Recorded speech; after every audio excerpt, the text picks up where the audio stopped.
for those who weren't able to join us this morning, what would be your message for them in terms of thinking about creativity? How they should go about thinking about creativity and manifesting it in their life. So I think some of the simple steps that we can take is one to really start to reflect on and understand what creativity is in this life experience that we have.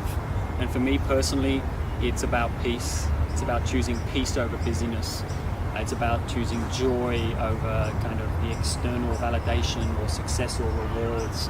Some of these things come as a result of kind of being in this space where we just enjoy the moment and everything rather than being always drawn into a future goal, you know. So creativity for me as well, from a writing perspective or in the world of work that I kind of exist in as well, I realized over time that rather than kind of squeezing my tired brain for ideas and for inspiration and things, I become way more creative on that level just by being present, and then everything else comes through as a result. I guess it's like giving yourself the permission to have more of those 2 a.m. moments, or the idea that comes in a shower or when you're walking in a beach. You can create more of those. But ultimately, you know, the fundamental for me is about creating a life of peace and of joy and of balance and abundance.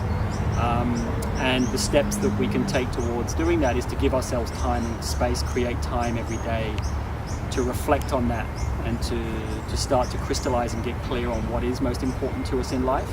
And from that we can then start to understand what the obstacles are. And many of those obstacles are often ourselves, you know, the fears that we have, self-limitations. And again, by getting aware of those and starting to share those with people that we're comfortable with, enables us to start to kind of be present with them and walk through them, and we start to create these healthier habits that support us on the way. And then often, without even kind of realizing, we start to get more drops of this life that we've dreamed of that turn up in our lives. And that just reinforces the habits of taking time, of connecting with nature, of turning phones off and being present with the ones that we love most, or in doing something that we truly love, and not being drawn into a kind of that future state the whole time. So I think, those are probably just a couple. It's hard to sum up, you know, an hour and a half with such an expansive walk, but those would definitely be a couple of points that, I think are kind of helpful on our journey to kind of creating our dream life. Well, there you go. That's a bit of a wrap up from this month's session. That's it from Alan Riva and myself and the team at Gone Bush Adventures. And we look forward to seeing you at next month's Networking in Nature.